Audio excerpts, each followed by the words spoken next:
Brilliant. Well, thank you very much. Good morning.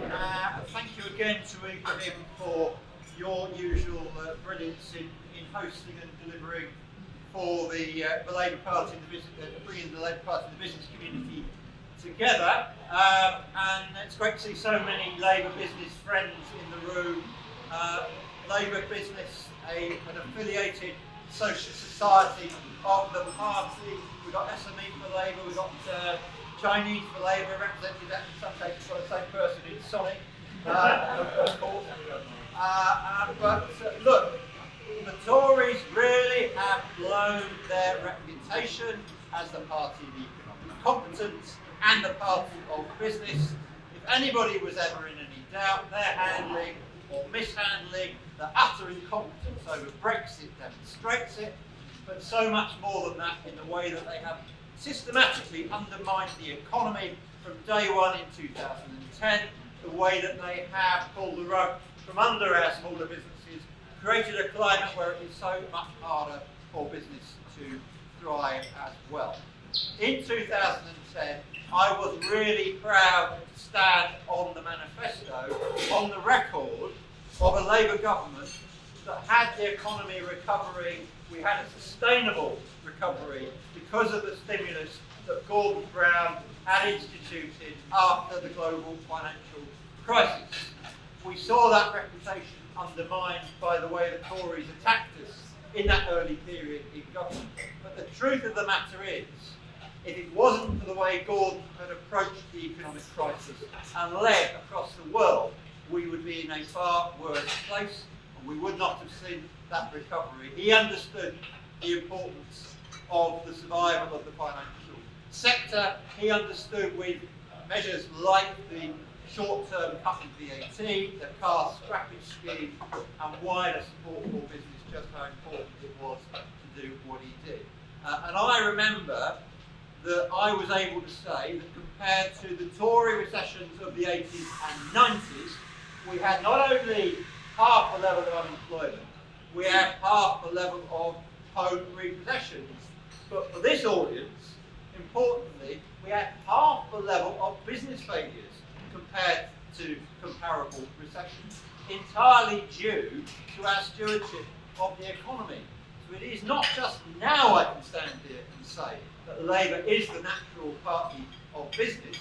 It was true when we were in government as well. And when the Tories came in, they pulled the rug. They cut public spending, which removed stimulus. They cut the capital investment that we had in government through things like building schools for the future. And that undermined the construction sector, really important to the success of an economy, because construction is one of the best ways of stimulating the economy. And that sector has never been able to recover. People who left the construction sector in 2010 and 11 haven't come back. They've gone and done other things, and that's why it's been so difficult to get construction going again. That's why when the Tories announced that they were putting money back into capital investment, they weren't able to deliver on it because there wasn't the workforce available to do so. So we have to put the record straight and make the case that Labour in government was delivering the business out of the economy, and the Tories have been the ones who've undermined it.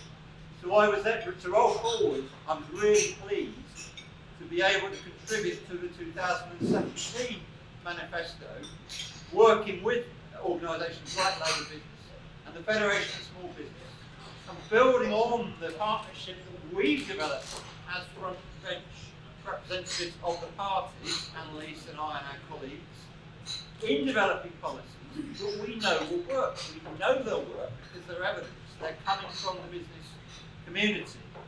And we know they work because of what Labour is delivering in local government. We know from what Rajesh is doing alongside Sadiq in London. We know from what Mark Drayford in Wales is doing as the First Minister, supported by Ken Scapes, his business minister as well, where they put together already £100 million of Welsh Government pump priming funding for their National Investment Bank, and they've managed to leverage in something like 8 or 9 times as much money from the private sector, and it's made a massive difference to in just a year or so of operation, a forerunner for what we want to do in government through our own national investment bank with regional delivery. Exactly what business needs to get the access to finance that's been so difficult for the last 9 years. And I know from my own time running a business, my business we saw our customers stop overnight when the financial crisis hit, when I was running a business in 2007-8. And I know from that time just how challenging it could be getting that access to finance, getting the support business needs, getting access to government contracts. So the things we need to do coming into government, yes, access to finance, but that wider business support as well. And another thing the Tories did when they came in was they scrapped Business Link. Now, Business Link was by no means perfect, but it was the nationally recognised brand for business advice and support. It was the place businesses could go to identify the kind of support that they needed. And we need to recreate that kind of single front door. So I'm really pleased that Steve Rotherham, who's the Metro Mayor in the Liverpool City region where I'm a Member of Parliament, is talking about and is already setting up what he's calling single front door. So at a regional level, the kind of place for people to go to find the access to the kind of business advice and support and finance that they need. And I want to see us develop a national version of that as we come into government. And Annalise and I and our colleagues are working on exactly how we do that as well. But one other thing I just want to touch on. One of the best ways of supporting smaller firms, in my experience, and the experience of the businesses I talk to, is having direct access to government contracts and getting access through the procurement system to those contracts. It is incredibly hard if you are a small business to contract with national government and quite often with local government as well. You have to get over so many hurdles, PQQs, and the multi-page, there's a lot not. Unless you are a large organisation with your own department, but with the expertise of knowing how to win tenders, it is very, very difficult. And we see with scandals like Carillion, with the slow scandal that is brewing with Interserve as well, I would suggest, just how difficult it is, just how damaging it is, where everything goes to these large contractors and the smaller firms end up only being able to get subcontracting roles within that framework. So I think there is a way of unlocking opportunity for smaller businesses through that procurement system. It's something I want us to develop and make the most of in government. But as we meet today, we meet over the river from yet another momentous day and yet another momentous week and yet another momentous part of an era. A day where Theresa May has finally recognised and admitted she has failed. She has completely failed this country. She cannot deliver on Brexit because she is held hostage by the far right in her own party. She's invited Jeremy to the table to sort out the mess. Well, I think Jeremy should say to her, "You've failed. You can't deliver. You need to step aside. You need to let us get in and get a general election so that Labour can take over and take this country forward." Because it isn't just about Brexit. It is about the other issues around the economy and delivering public services that people in this country need. So these are momentous moments. I think there is an even greater likelihood of this government collapsing into a general election in the coming days, if not in the coming hours. Who knows what they will bring.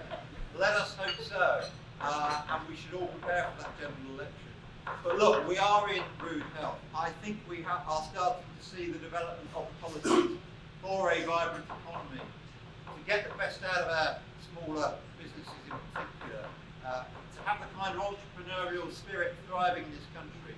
I am in no doubt of the scale of the challenge we face in doing that. The damage already done to our economy by the Tories, by Brexit, by the uncertainty, cannot be underestimated. understated. I completely accept that.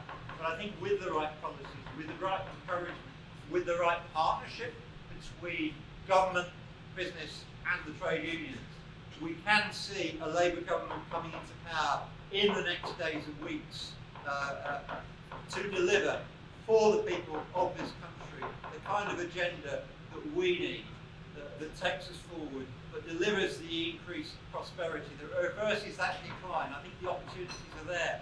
$26 trillion globally in the decarbonisation of the economy.